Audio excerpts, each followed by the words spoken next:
Hello दोस्तों, इस summary में दी गई अलग अलग स्ट्रेटेजी आपको सिखाएंगी कि अपनी फाइनेंशियल लाइफ के हर पहलू को कैसे इम्प्रूव किया जाए। आप सीखेंगे कि ज्यादा कमाना, ज्यादा सेव करना और ज्यादा खर्च करना क्या मायने रखता है जब आपके मन से ये डर निकल जाता है कि आपके पैसे का क्या होगा। अपनी फाइनेंशियल जर्नी स्टार्ट करने से पहले आपको पहले खुद के माइंडसेट को और पैसे को लेकर अपने बिलीफ को समझना होगा। ये आपको ऑब्जेक्टिव रहते हुए अपने फाइनेंशियल डिसीजन में जरूरी एडजस्टमेंट करने का मौका देगा। ये आपको फ्यूचर में छोटे छोटे तरीके सिखाएगी जिससे आप फ्यूचर में कंपाउंडेड रिजल्ट को अर्न और चेंज कर पाओगे। ये जरूरी नहीं है कि हमारे बड़े बड़े डिसीजन ही हमारी फाइनेंशियल सक्सेस को डिसाइड करें, बल्कि छोटे छोटे बदलाव भी हमें सफलता दिला सकते हैं। इस समरी को एक टूल की तरह इस्तेमाल करें जो आपको फाइनेंशियल फ्रीडम पाने और छोटी छोटी लाइफ चेंजिंग हैबिट्स डेवलप करने की आदत डलवाएगी।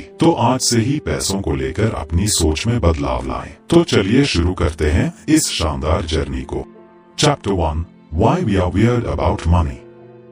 पैसे के बारे में बात करना अजीब लगता है। ज्यादातर कल्चर्स में इस टॉपिक पर बात करने की मनाही है और लोग भी हर कीमत पर इस बारे में डिस्कस नहीं करना चाहते। ये कल्चर कब और क्यों शुरू हुआ ये कोई नहीं जानता, लेकिन पाको, जो इस बुक के ऑथर हैं, अच्छी तरह जानते हैं कि हमें इस टॉपिक पर बात करना क्यों अजीब लगता है। लेकिन इसकी शुरुआत हमारे थॉट्स, फीलिंग्स, माइंडसेट और एनवायरनमेंट से हुई है।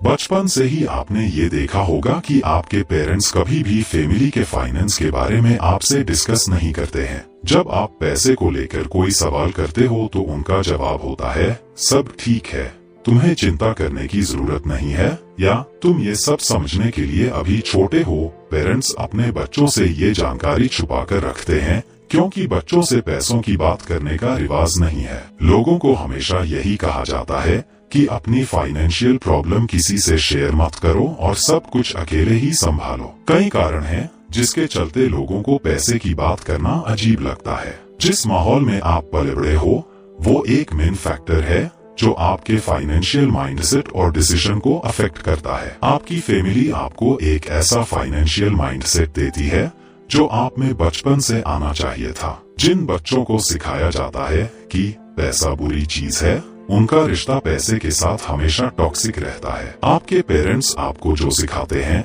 वही आप सोचने और महसूस करने लगते हो। बचपन में आपको सिर्फ उतना ही पता होता है जितना आपके पेरेंट्स आपको बताते हैं। एक पेरेंट होने के नाते ये जरूरी है कि बच्चों को पैसे के अच्छे कॉन्सेप्ट से इंट्रोड्यूस कराया जाए और इस बारे में खुलकर डिस्कस किया जाए। एक और फैक्टर जो पैसे को लेकर आपकी सोच को अफेक्ट करता है वो है आपका माइंडसेट। आपने अपने पेरेंट्स से कुछ आइडियाज सीखे होंगे पर फाइनली आप अपने फाइनेंशियल डिसीजन खुद लेते हो। कुछ लोग पैसे को बहुत ज्यादा वैल्यू देते हैं या फिर बहुत कम। ऐसे लोगों का पैसे के साथ बड़ा ही अनहेल्दी कनेक्शन होता है। उन्हें पता नहीं होता कि अपने फाइनेंस को कैसे मैनेज करना है, इसलिए वो या तो एक बार में सारा खर्च कर बैठते हैं या सारा पैसा बचा लेते हैं। अमीर लोग पैसे की बात इसलिए भी नहीं करते कि लोग ये ना समझ बैठें कि उन्हें अपने पैसे का घमंड है या वो पत्थर दिल हैं, और गरीब आदमी पैसों की बात इसलिए नहीं करता क्योंकि वो हीन भावना का शिकार होता है और ये सोचकर डरता है कि शायद अपने दोस्तों में वही सबसे ज्यादा गरीब है। हमारा फाइनेंशियल स्टेटस बताएगा कि अपने फाइनेंस को हैंडल करते वक्त आपका एटीट्यूड कैसा होना चाहिए, और ये समझना बेहद जरूरी है कि चाहे आप अमीर हों या गरीब, पैसों की बात करने से कभी डरो मत। इस टॉपिक पर बात ना करने की वजह से ही आज की जनरेशन में एक इंफॉर्मेशन गैप आया है। कई लोगों को ये पता ही नहीं होता है कि बजट कैसे बनाना है, टैक्स कैसे कैलकुलेट करना है और यहाँ तक कि अपने बिल्स कैसे भरना है। सोसाइटी लोगों को पैसे की बात करने से तो रोकती है, पर उन्हें मटेरियल चीजों पर सब कुछ खर्च करने के लिए एनकरेज करती है। ज्यादातर देशों में कैपिटलिज्म का बोलबाला होता है। कंपनियां लोगों को अपने प्रोडक्ट बेचने की कोशिश करती है जिन्हें यूज करके लोग खुद को अच्छा महसूस कर सके। बिजनेसेज अपने कंज्यूमर्स को ये यकीन दिलाना चाहते हैं कि सिर्फ उनके प्रोडक्ट और सर्विसेज खरीदकर ही उनकी प्रॉब्लम सॉल्व हो सकती है। लेकिन लोग पैसा खर्च करने के बाद भी दुखी हैं और जो टॉक्सिक माइंडसेट सोसाइटी ने उन्हें दिया है उस पर यकीन करने की वजह वो पूरी तरह से कंगाल हो रहे हैं। पैसे को लेकर ये जो पाबंदियां लगाई गई हैं, उससे बचने का सिर्फ एक ही तरीका है कि इसका खुलकर सामना किया जाए। तो इस टॉपिक को अवॉइड करने के बजाय बेहतर होगा कि इस पर खुलकर बात की जाए। अपने माइंडसेट को देखो और पैसे को लेकर आपके जो भी बिलीफ्स हैं उन्हें इवेल्युएट करो। उन्हें एक एक कर जांचो परखो और देखो कि कौन सा आइडिया आपको बदलना है और कौन सा अपनाना है। आपके पेरेंट्स की वजह से आपका पैसे के साथ जो नेगेटिव रिलेशनशिप है उसे आप अपने बिलीफ सिस्टम को चेंज करके बदल सकते हैं। पैसे को लालच से जोड़कर मत देखो। खुद को समझाओ कि ज्यादा पैसे होना कोई बुरी बात नहीं है, आपकी सोच गलत नहीं है। इतना यकीन रखो कि जब तक आपके इरादे नेक हैं और आप किसी को नुकसान नहीं पहुंचा रहे हैं, तब तक पैसे के पीछे भागना कोई बुरी बात नहीं है। अपनी फाइनेंशियल प्रॉब्लम की जड़ तक पहुंचकर उसे वहां से सॉल्व करो। पैसे को लेकर आपका जो रवैया है उसे पूरी तरह से बदलना मुश्किल है, लेकिन ये नामुमकिन भी नहीं है। धीरे धीरे आगे बढ़ो। आप रातों रात खुद को नहीं बदल सकते। प्रोग्रेस करने में टाइम लगता है और हो सकता है कि आप कंसिस्टेंट ना रह पाए, लेकिन जरूरी बात है फिर से खड़ा होना और बार बार कोशिश करना। Chapter 2, get a grip on spending. सिर्फ आप ही अपनी फाइनेंशियल कंडीशन के जिम्मेदार हैं।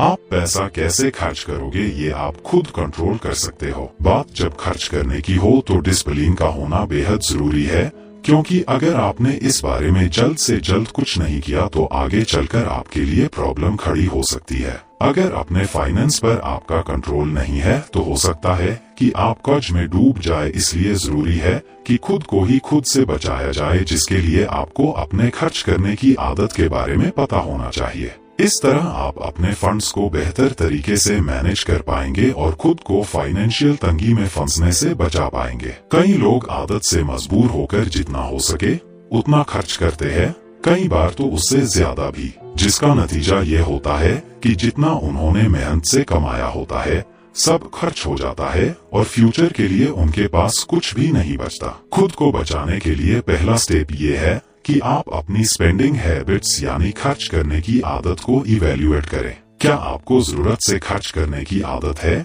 या आप अपने फाइनेंस को ठीक से मैनेज कर पाते हैं? ऐसे कुछ साइन हैं जो बताते हैं कि आप अपनी कमाई से ज्यादा खर्च कर रहे हैं। इसमें लो क्रेडिट स्कोर, जीरो सेविंग्स और क्रेडिट कार्ड लोन की एक लंबी लिस्ट आती है। फिजूल खर्ची की आदत से बचने का तरीका है कि आप अपना पैसा मिलते ही उसे तुरंत अलग अलग कैटेगरी में बांट दें। इस प्रैक्टिस के साथ आपको बजट भी मैच करते हुए चलना होगा, जैसे कि किस किस आइटम पर कितना पैसा खर्च करना चाहिए। ज्यादातर लोगों को समझ नहीं आता कि अपने पैसे को लेबल करना आपके फाइनेंस पर किस तरह इम्पैक्ट कर सकता है, क्योंकि आमतौर पर उन्होंने कभी ये ट्राई ही नहीं किया होता है। अपने खर्चों को लेबल करके आप अपनी स्पेंडिंग हैबिट को काफी हद तक कंट्रोल कर सकते हैं। इसका कनेक्शन आपके माइंडसेट से है, जो कि ऑटोमेटिकली उस अमाउंट के हिसाब से ढल जाता है जो आपके बैंक अकाउंट में होता है। जैसे मान लो कि आप हर महीने $1500 कमाते हो। ज्यादातर लोग सैलरी मिलने के बाद अपना अकाउंट बैलेंस चेक करना जरूरी नहीं समझते हैं। वो तुरंत अपने सारे जरूरी खर्चे, रेंट और दूसरे जरूरी खर्चों का पेमेंट कर देते हैं और आगे बढ़ जाते हैं। आप वो सब पे करते हैं जो आपको पे करना होता है और उसके बाद अपना बैलेंस चेक करते हैं। अब आपको पता चलता है कि आपके अकाउंट में तो सिर्फ $850 बचे हैं। आप इसे कैटेगराइज करने का कोई प्लान नहीं बनाते और तब तक खर्च करते हैं जब तक कि आपके पास कुछ भी नहीं बचता। चलिए इस सिचुएशन को दूसरे सिनेरियो से कंपेयर करते हैं। मान लो सब कुछ पे करने के बाद आपने बजट बनाया और अपनी जरूरतों और सेविंग्स के हिसाब से जो बचा उसे अलग अलग कर लिया। अपने पूरे महीने के लिए अपनी जरूरतों के हिसाब से $600 का बजट बनाया और $350 को अपनी मंथली सेविंग के तौर पर अलग रख लिया। सेविंग को आप दूसरे चेकिंग अकाउंट में डालते हो ताकि कहीं ये खर्च ना हो जाए। अब आपके $600 के बजट से जो बचेगा वही आप देखोगे और जो $350 आपने पहले ही ट्रांसफर कर दिया था वो पैसे खर्च नहीं होंगे। अपने पैसे को अलग करना आपके माइंड में एक इमोशनल कुशन क्रिएट करेगा। आप ये सोचकर रिलैक्स हो जाओगे कि आपके पास पूरा महीना चलाने के लिए अभी पैसे बचे हैं, इसलिए आप और खर्च करते जाओगे। लेकिन जब आप अपनी इनकम को अलग अलग कर देते हो तो आपका फोकस सिर्फ उस बजट पर होगा जो आपने महीने के लिए बनाया है।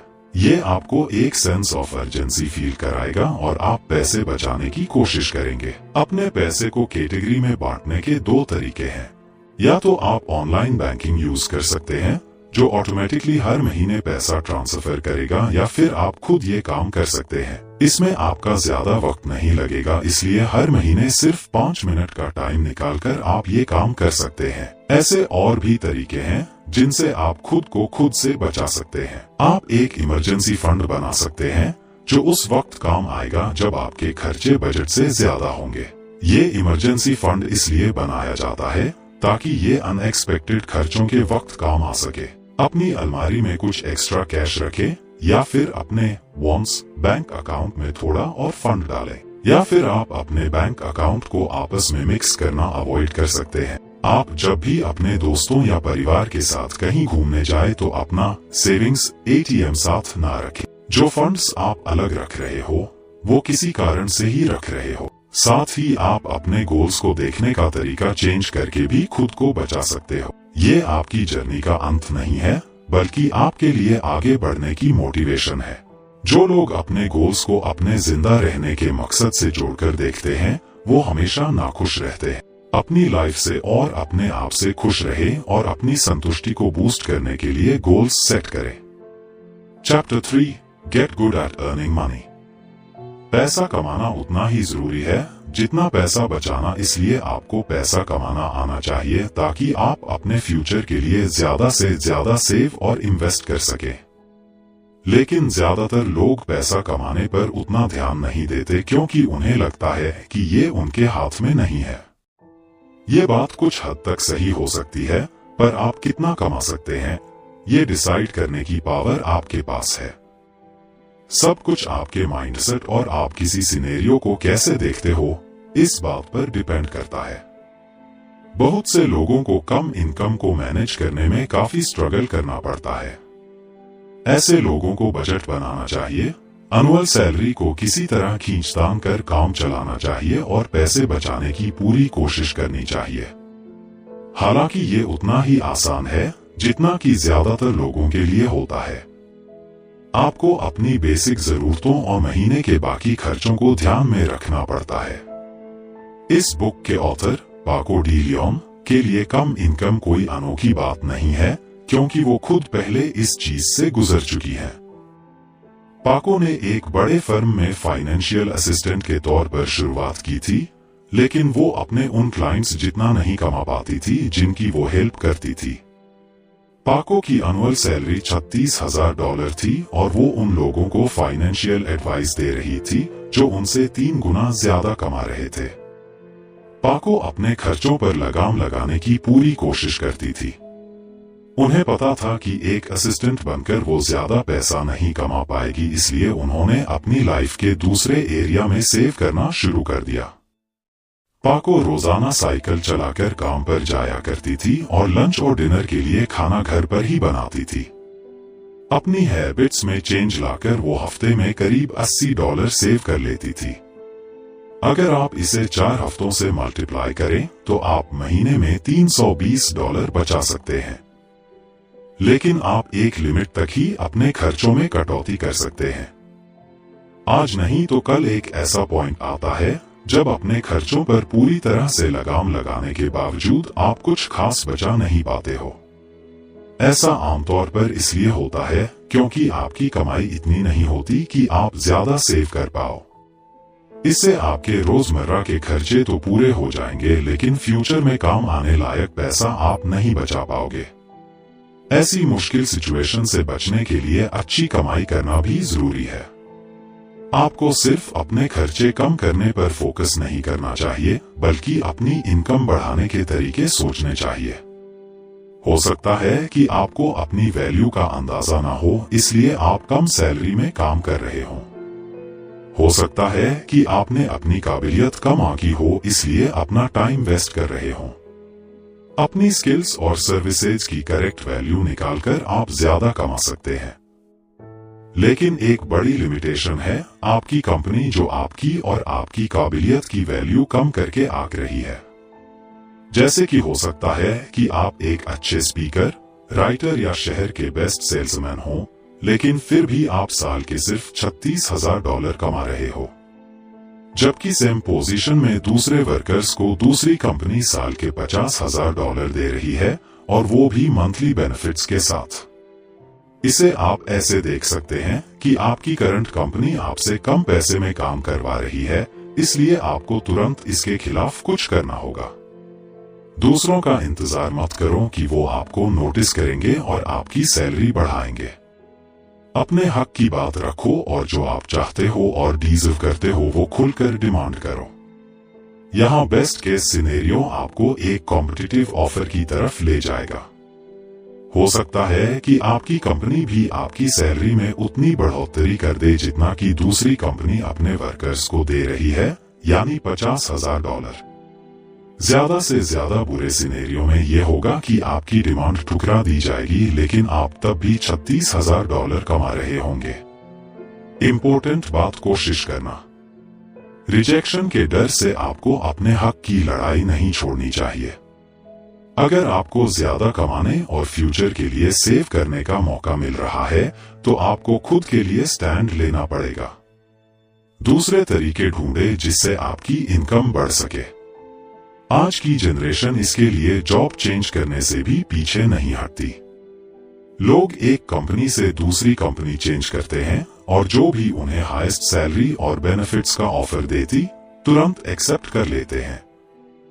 कुछ लोग ज्यादा कमाने के चक्कर में नहीं पड़ते क्योंकि उन्हें लगता है कि सिर्फ सेविंग से उनका काम चल जाएगा। कई ऐसे नेगेटिव बिलीफ्स जो लोग अपनी लाइफ में अप्लाई करते हैं, जिससे वो एक लिमिटेड इनकम तक ही कमा पाते हैं। हो सकता है कि इन नेगेटिव बिलीफ्स में से कुछ आप भी प्रैक्टिस करते हो, इसलिए ये बेहद जरूरी है कि आप उन्हें अपने सिस्टम से बाहर निकालें और नई अपॉर्चुनिटीज का फायदा उठाएं। सबसे पहली बात तो ये कि लोगों को लगता है कि उनकी हॉबी उनका इनकम सोर्स नहीं बन सकती।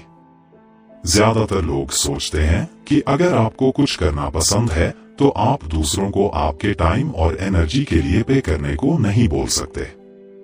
लेकिन मुद्दे की बात यह है कि आप अपना पैशन और इनकम मिक्स क्यों नहीं कर सकते? क्यों आप खुद को और अपनी काबिलियत को रोक रहे हैं? जो काम आपको पसंद है, अगर उसे करने के पैसे भी मिले तो इससे अच्छा और क्या हो सकता है? लोग क्या कहेंगे, इसकी टेंशन मत लो। अगर आपकी हॉबी आपको पैसे कमाने का मौका दे रही है, तो उस मौके का फायदा जरूर उठाओ। दूसरी बात, कुछ लोग सोचते हैं कि उनका बैकग्राउंड उन्हें डिफाइन करता है। उन्हें लगता है कि जो लोग टॉप यूनिवर्सिटी से पढ़े होते हैं, सिर्फ वही उनसे ज्यादा कमा सकते हैं। लेकिन ये गलत सोच है। खुद को दूसरों से सिर्फ इसलिए अलग मत समझो कि उनकी स्कूलिंग आपसे बेटर थी। आपका आउटपुट और एफर्ट्स आपकी काबिलियत बताएगा। और लास्ट में ये सोचना छोड़ दो कि पैसे कमाना बुरी बात है। अल्टीमेटली जो एक फैक्टर आपको रोक रहा है, वो है आपका माइंडसेट। अगर आपने शुरुआत से ही सोच लिया है कि आप फेल होंगे, तो आप कभी सक्सेस अचीव नहीं कर पाएंगे। इसलिए अपना माइंड खुला रखो और पैसे कमाने के ज्यादा से ज्यादा मौके तलाश करो। अपनी अर्निंग बढ़ाने और फ्यूचर के लिए सेव करने का आइडिया अपनाने में कोई बुराई नहीं है। Chapter 4, how to think about financial decisions. Financial decision लेना आपकी फाइनेंशियल जर्नी का सबसे इंपॉर्टेंट पार्ट है। आपको ये सीखना होगा कि इन मामलों में एक्सपर्ट कैसे बना जाए ताकि आपका फाइनेंशियल फ्रीडम का गोल पूरा हो सके। पाको भी एक फाइनेंशियल एडवाइजर बनने से पहले एक डिस्ट्रिक्ट अटॉर्नी बनने का सपना देखा करती थी। उस वक्त वो एक बैंक में काम करती थी और एक सेक्सुअल हैरेसमेंट केस में भी फंस गई थी। इस केस में पाको खुद विक्टिम थी, इसलिए उन्हें डिस्ट्रिक्ट अटॉर्नी के काम को करीब से देखने का मौका मिला था। ये केस एकदम स्मूथ चला और पाको जीत गई। ये सब उस कमाल के डिस्ट्रिक्ट अटॉर्नी की वजह से हुआ था जिसने पाको को बचाने की हर मुमकिन कोशिश की थी। उस वक्त पाको ने डिसाइड किया कि वो भी एक डिस्ट्रिक्ट अटर्नी बनेगी ताकि वक्त पड़ने पर वो अपने जैसे दूसरे जरूरतमंदों की मदद कर सके और उन्हें वैसे ही पावरफुल फील करा सके जैसे वो कर रही थी। केस जीतने के 1 साल बाद पाको ने एक लॉ स्कूल में अप्लाई किया। उन्हें काफी वक्त लगा अपने सपने को पूरा करने की हिम्मत जुटाने में, लेकिन पाको को उनके मनपसंद स्कूल में काफी टाइम पेंडिंग रखा गया और इस वजह से उन्हें अपने फैसले पर सोच विचार करने का थोड़ा और टाइम मिल जाए। तो क्या वो लॉ स्कूल जाना चाहती थी? क्या उस डिग्री से उन्हें संतुष्टि मिलती और क्या वो उस खर्च के लायक था? फिर पाको को एहसास हुआ कि उन्होंने अपनी इस नई जर्नी के टोटल कॉस्ट के बारे में सोचा तक नहीं था। उन्होंने बिना कॉस्ट को इवैल्यूएट किए और फायदे नुकसान का हिसाब किए बगैर ही तुरंत डिसाइड कर लिया था कि वो लॉ स्कूल ज्वाइन करेंगी। अब पाको ने उस पूरे खर्च का हिसाब किताब लगाया जो लॉ स्कूल में लगने वाला था। उन्होंने स्टूडेंट लोन की एक लिस्ट भी बनाई जो उन्हें लेनी पड़ती। इस लिस्ट ने उन्हें शॉक कर दिया। पाको ने देखा कि डिस्ट्रिक्ट अटर्नी की सैलरी एवरेज होती है, जिसमें से उन्हें अपने स्टूडेंट लोन को कवर करने के लिए हर महीने आधी सैलरी कटवानी होगी। उस पल पाको को महसूस हुआ कि ये फैसला उनके लिए सही नहीं है। वो पूरी जिंदगी लोन में फंसकर नहीं गुजारना चाहती, इसलिए उन्होंने लॉ स्कूल छोड़ दिया। इस सिचुएशन में हम देख सकते हैं कि अपने डिसीजन को एनालाइज करना और उसके फाइनेंशियल नतीजे को देखना कितना जरूरी है। कॉस्ट और बेनिफिट्स को कंपेयर और एनालाइज करना बेहद जरूरी है, क्योंकि कुछ फाइनेंशियल डिसीजन ऐसे नहीं होते कि उन्हें लिया जाए। आमतौर पर आप ऐसे फाइनेंशियल डिसीजन ले बैठते हैं जो आपके लिए बेस्ट नहीं होते, क्योंकि उस वक्त आप इमोशन में आकर सही गलत नहीं सोच पाते हैं। आपकी खराब चॉइस के लिए आपकी फीलिंग्स जिम्मेदार हो सकती, पर ऐसे वक्त में आपको ये समझना होगा कि हर फीलिंग पर अमल करना जरूरी नहीं है, खासकर नेगेटिव फीलिंग्स पर। उन इमोशंस को गुजर जाने दो और फिर ठंडे दिमाग से सिचुएशन को एनालाइज करो। आपको अपनी विंडो ऑफ टॉलरेंस का वेट करना होगा। ये एक टर्म है जो डॉक्टर डैनियल सीगल ने बनाई है, जो एक जाने माने साइकेट्रिस्ट और न्यूरोसाइंटिस्ट हैं। विंडो ऑफ टॉलरेंस तब होता है जब हम सबसे रैशनल डिसीजन लेते और इमोशंस में बहे बिना इफेक्टिव तरह से डिसीजन ले पाते हैं। आपको इसी टाइम फ्रेम के अंदर डिसीजन लेना चाहिए। यही एक तरीका है अपॉर्चुनिटीज को मैक्सिमाइज करने और अपने लिए बेस्ट रास्ता चूज करने का। अब सवाल ये है कि विंडो ऑफ टॉलरेंस तक पहुंचा कैसे जाए। सुनने में तो ऐसा लगता है कि ऐसे मोमेंट का वेट कारण इम्पॉसिबल है, खासकर जब आपको मल्टीपल अर्जेंट डिसीजन लेने हो। विंडो ऑफ टॉलरेंस कई तरीकों से अचीव किया जा सकता है। सबसे पहला है सूटिंग म्यूजिक सुनो। एक ब्रेक लो और अपने दिल की बात सुनो। अपने सभी इमोशंस को महसूस करो और सोचो कि आप उन्हें क्यों महसूस कर रहे हो। एक बार जब आपको समझ आ जाएगा कि आप ऐसा क्यों फील कर रहे हो, तो उन इमोशंस को मैनेज करना आपके लिए आसान हो जाएगा। दूसरा तरीका है कि आप एक जर्नल रख सकते हो। आपको जो फील हो रहा है उसकी लिस्ट बनाओ और डिटेल्स से उनके बारे में लिखो। इस तरह आप दूसरों के आगे तमाशा किए बिना और नखरे दिखाए बिना बड़ी शांति से अपनी फीलिंग्स को एक्सप्रेस कर पाओगे। तीसरा, आप अपनी कोई हॉबी के जरिए ऐसा कर सकते हैं। अगर आपको नेचर पसंद है तो दिमाग को सुकून देने के लिए वॉक पर जाएं या बाइक लेकर निकल जाएं। ये एक्टिविटीज आपको अपने इमोशंस को बैलेंस करने में मदद करेंगी। उसके बाद आप आसानी से अपने विंडो ऑफ टॉलरेंस में जा पाओगे। और लास्ट में एक और तरीका है प्रोफेशनल हेल्प लेने का।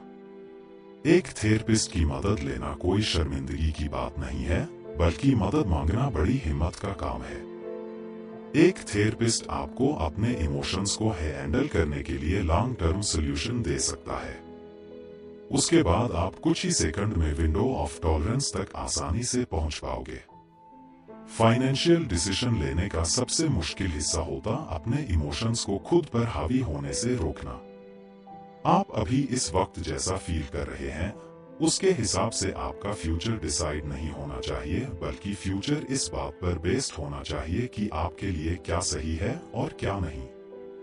विंडो ऑफ टॉलरेंस आपको मैक्सिमम अपॉर्चुनिटीज देता है और अपने फ्यूचर के लिए बेस्ट शॉट प्रोवाइड करता है। तो जल्दबाजी में कोई भी डिसीजन लेने से पहले अपने विंडो ऑफ टॉलरेंस को एक्सेस करना ना भूलें। Chapter 5, reframing debt. डेट यानी लोन ना तो अच्छा होता है और ना बुरा। ये एक टूल है जिसकी मदद से लोग जो खरीदना चाहते हैं वो खरीद सकते हैं। लेकिन डेट एक बुरी चीज है। ये आइडिया इस फैक्ट से निकल कर आता है कि कुछ लोग हमेशा के लिए डेट में फंसे रह जाते हैं।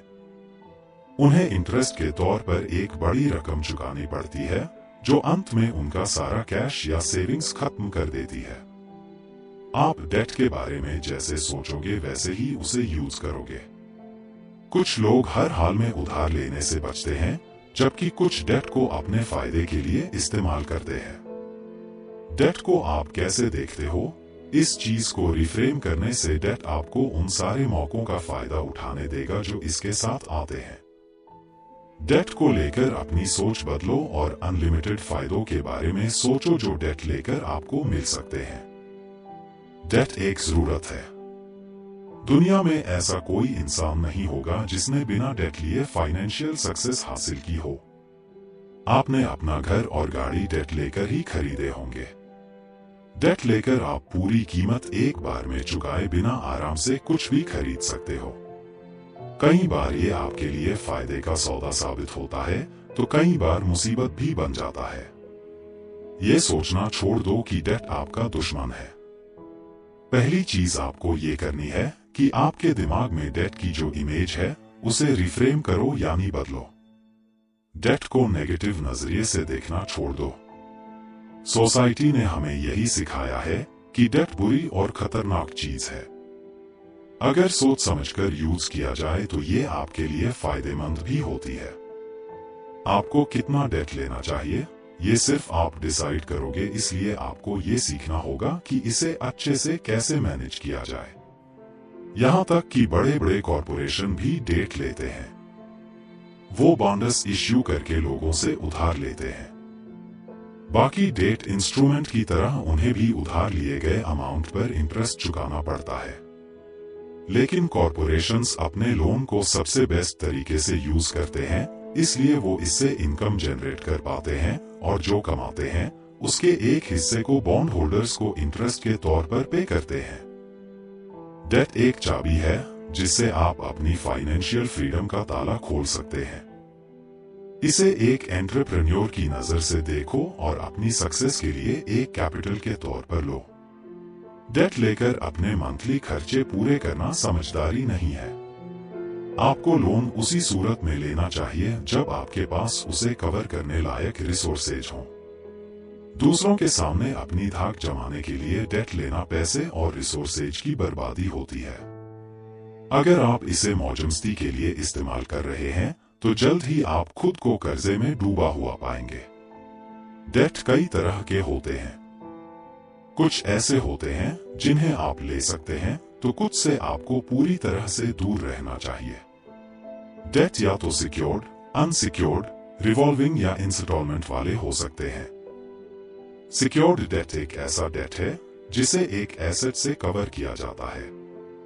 इस तरह के डेट कम से कम रिस्की होते हैं और इन्हें आप फ्यूचर के लिए यूज कर सकते हैं। इसमें अगर आप टाइम पर पे नहीं कर पाए तो आप कोई एसेट कोलेटरल के तौर पर क्रेडिटर को दे देते हो। लेकिन अगर आप समय के अंदर सब कुछ पे करते रहेंगे हो तो आपका एसेट सेफ रहेगा। अनसिक्योर्ड डेट सिक्योर्ड डेट से ज्यादा रिस्की होते हैं। वो इसलिए क्योंकि इनका इंटरेस्ट रेट ज्यादा होता है। इसमें अगर आप टाइम पर पैसा नहीं चुका पाए तो आपके पास डेट को सपोर्ट करने के लिए कोई कोलेटरल नहीं होता है। इसलिए क्रेडिटर आपसे ज्यादा रेट चार्ज करता है। इसके कुछ एग्जाम्पल है स्टूडेंट लोन और मेडिकल बिल्स। इसमें आपकी इनकम का एक बड़ा हिस्सा खर्च हो सकता है क्योंकि ये टाइम के साथ बढ़ते चले जाते हैं।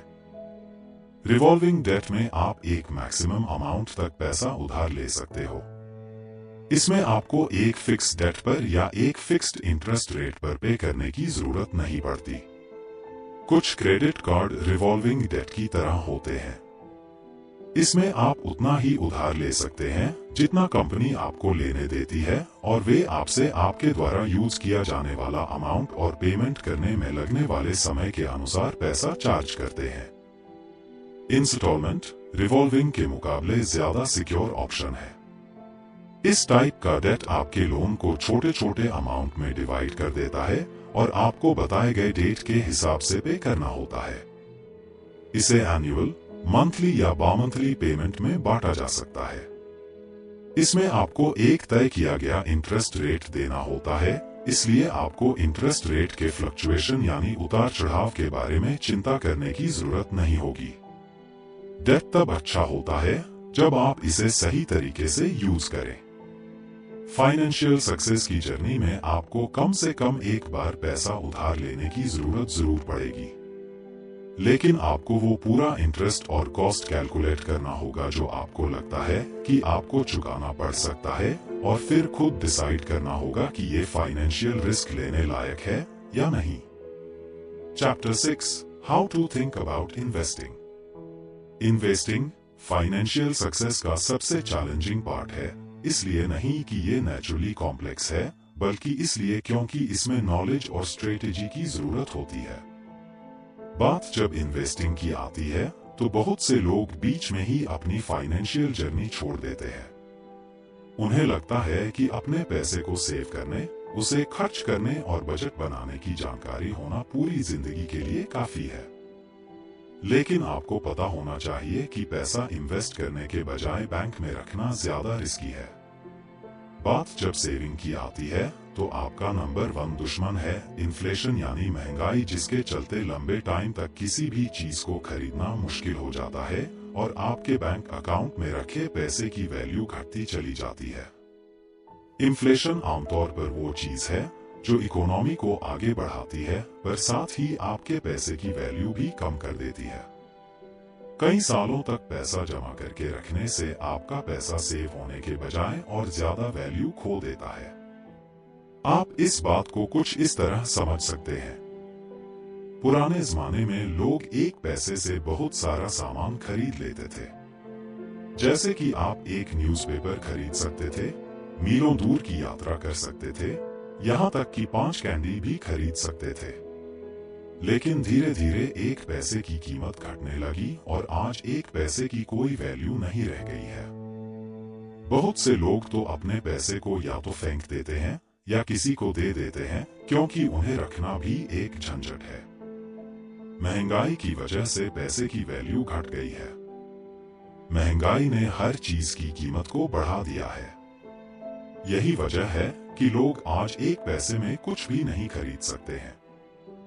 तो आप देख सकते हैं कि इन्फ्लेशन का हमारी रोजमर्रा की जिंदगी में कितना फर्क पड़ता है, जो साफ नजर आता है। क्या आपने सोचा है कि कभी पिज्जा का एक स्लाइस $5 का हुआ करता था, लेकिन अब वही $6 में मिलता है। इससे पता चलता है कि इन्फ्लेशन और बाकी इकोनॉमिक फैक्टर्स के चलते कीमतों में 20% की बढ़ोतरी हुई है। हमें यहाँ इन्फ्लेशन को एक बुरी चीज के तौर पर नहीं देखना चाहिए। आखिर इससे पूरी इकोनॉमी बूस्ट होती है, लेकिन ये एक बड़ा चैलेंज भी है जिसका आपको अपने पैसे से लेन देन करते समय सामना करना पड़ेगा। तो क्या बेहतर है, इन्वेस्ट करना या पैसा बैंक में रखना? चलिए देखते हैं इन दोनों डिसीजन के क्या क्या असर पड़ता है। मान लो कि आपके बैंक में $10,000 है। अब आप चाहें तो इसे लॉन्ग टर्म के लिए इन्वेस्ट कर सकते हैं या फिर अपने बैंक अकाउंट में सेफली रहने दे सकते हैं। इन्वेस्ट करके आप देखेंगे कि आपका पैसा वक्त के साथ कैसे बढ़ता जाता है। मार्केट में 20 साल का एवरेज इंटरेस्ट रेट 7% है। 20 साल बाद आपके इन्वेस्टमेंट की वैल्यू करीब $41,000 होगी, यानी आप बिना कुछ किए ही $31,000 कमा लेंगे। सेविंग अकाउंट में पैसा रखने से आपका पैसा इन्फ्लेशन का शिकार होगा। आपके $10,000 की वैल्यू 20 साल बाद पक्का घटेगी, इसमें कोई शक नहीं है। अमेरिका में एवरेज इन्फ्लेशन रेट करीब 2.50% है। जब तक 20 साल गुजरेंगे आपके $10,000 की वैल्यू $5,400 रह जाएगी।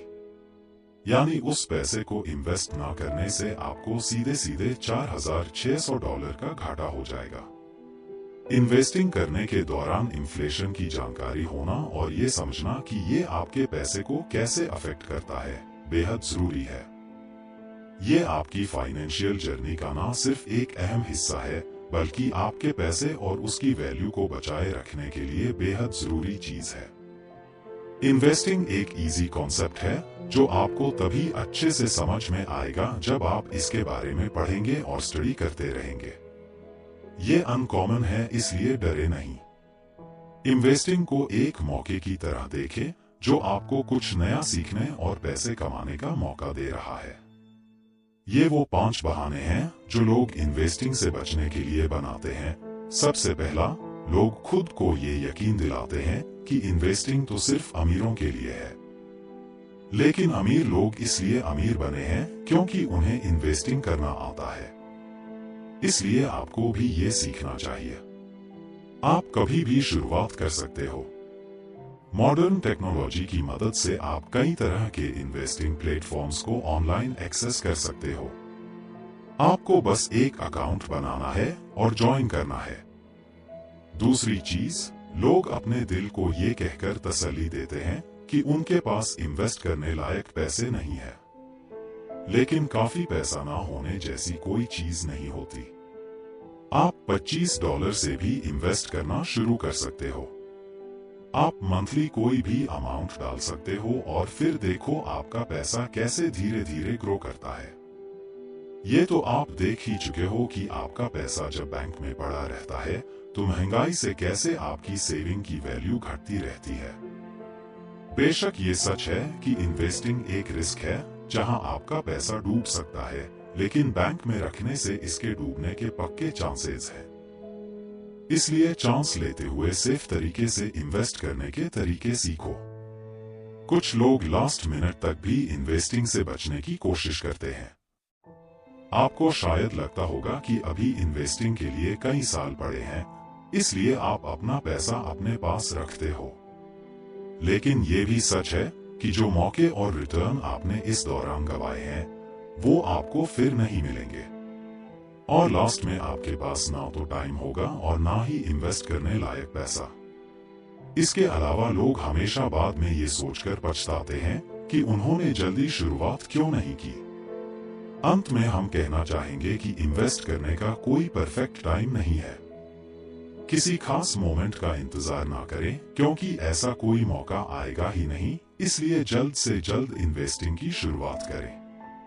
अपने पैसे को कंपाउंड करने के लिए जितना ज्यादा वक्त दोगे उतना ही बढ़िया रिटर्न मिलेगा। ये जादू की तरह काम करता है।